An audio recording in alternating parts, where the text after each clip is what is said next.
The disappearance of the Beaumont children is one of the most famous and heartbreaking mysteries in Australian history. It has been discussed for nearly 60 years, yet no one truly knows what happened. On January 26, 1966, three young siblings, Jane, Arnna, and Grant Beaumont left their home in Adelaide to spend a few hours at Glenelg Beach. They were expected back by lunchtime. They never returned. Despite one of the biggest investigations in Australia's history and decades of searching, the children have never been found. Their story changed the nation forever and still haunts Australians today. The story begins in a quiet seaside suburb called Glenelg. At the time, Australia was a very relaxed place, and it was common for children to play outside without constant adult supervision. The Beaumont family lived a short distance from the beach, and the children often went there together. Their mother, Nancy, trusted them to handle the short trip on their own. The oldest child, 9-year-old Jane, was responsible and mature for her age, so she usually looked after her younger brother and sister. On the morning of their disappearance, it was a warm summer day, and also Australia Day, a national holiday. Because of this, the beach was crowded with families enjoying the sunshine. Nothing seemed unusual or dangerous about letting the children go by themselves.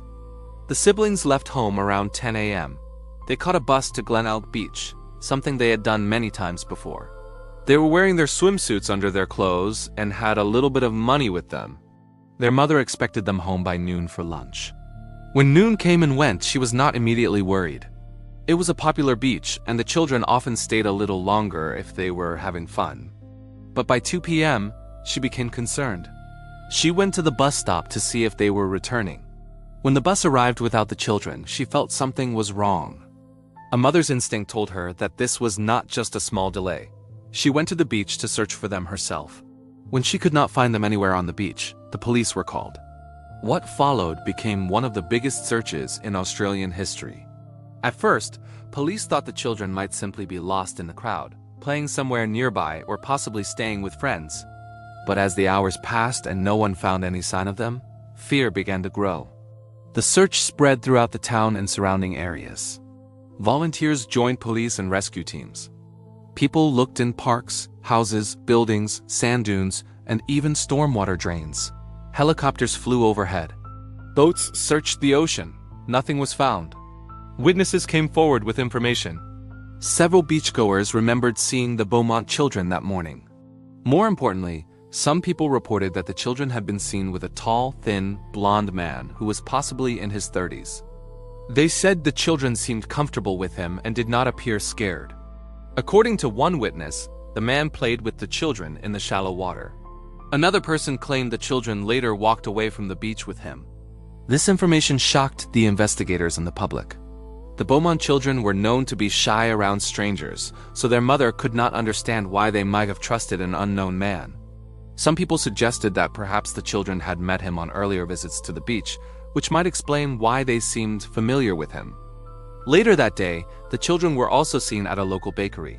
The bakery owner remembered them because they bought food using a £1 note, which was unusual for them. Their mother had only given them a few small coins. This suggested that someone else, possibly the man, had given them money. But after this bakery visit, the children were never seen again. No one reported seeing them board a bus, leave the beach, or walk toward their home. It was as if they vanished without leaving a single trace. As hours turned into days, days into weeks, into months, the police continued their investigation with full force. They questioned hundreds of people. They looked into known criminals and searched many locations based on tips and rumors. Some strangers reported seeing children who looked like the Beaumont siblings in different parts of Australia, but none of these sightings were confirmed. Police also explored the idea that the children might have run away with the help of someone they trusted. But this did not make sense because they had taken nothing with them and had shown no signs of wanting to leave home. The disappearance deeply affected the Beaumont family. Their parents, Jim and Nancy Beaumont, remained hopeful for many years, always believing that the children might still be alive somewhere. They kept their home unchanged in case the children returned. The tragedy also deeply changed Australian society. Before this case, parents often allowed children to play freely outside, visit friends, and explore without much supervision. After the Beaumont case, people became much more cautious. The idea that 3 children could simply disappear in broad daylight frightened the entire nation. It made parents more protective and changed how communities thought about child safety. Over the years, various theories and possible suspects emerged. One man who became a major focus was a convicted child offender who lived in the area at the time. Another was a wealthy businessman who was later connected to other crimes involving children. There was also a theory that the children might have accidentally died and someone hid the bodies. But despite many investigations, none of these theories brought clear answers.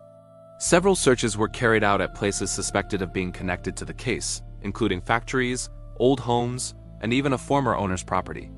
Each time, the public grew hopeful that the mystery might finally be solved. But every search ended in disappointment. Some people have suggested that the children were taken by a stranger who left the beach area before anyone noticed. Others think the children might have willingly followed the man because he had already gained their trust during previous visits. Some believe the children met with an accident and the man panicked and hid the truth. Over time, the story has been repeated so often that it has become part of Australian culture. Many documentaries, books, and shows have tried to make sense of what happened, but none have provided the missing pieces that would bring closure. The biggest challenge in solving the case is that there is almost no physical evidence. In modern investigations, police rely heavily on DNA, cameras, technology, and detailed eyewitness records.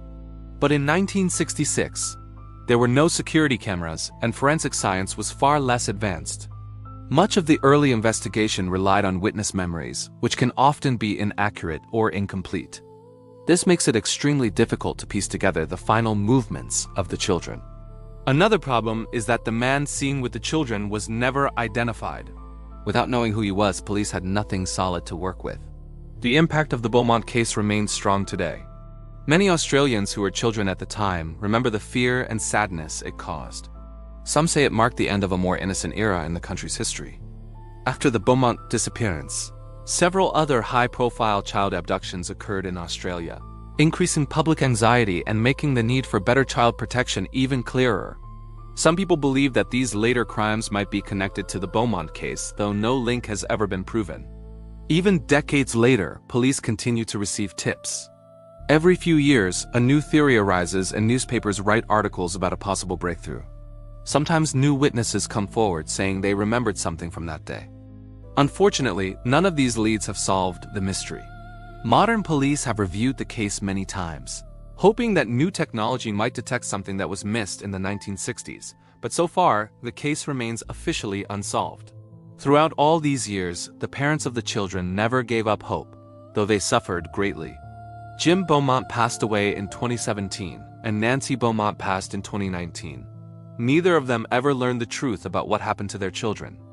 The Beaumont family had to live with uncertainty for more than 50 years, which is something many people consider even harder than learning bad news. Not knowing leaves an open wound that never fully heals. In simple terms, the Beaumont children disappeared on a normal day while doing something they had done many times before. They went to the beach, played for a few hours, bought some food, talked to a man, and then vanished forever. No one knows if they were harmed, taken away by a stranger, or died accidentally. There are only guesses. Their disappearance shocked Australia, changed how people think about child safety, and remains one of the country's most painful mysteries. Today, the Beaumont children case is still discussed, studied, and examined. It serves as a reminder of the importance of watching over children, of community awareness, and of how quickly a normal day can turn into a tragedy. People continue to hope that someday, information may come to light that will finally explain what happened. Even after nearly 60 years, the story continues to touch the hearts of Australians and people around the world who hear about it.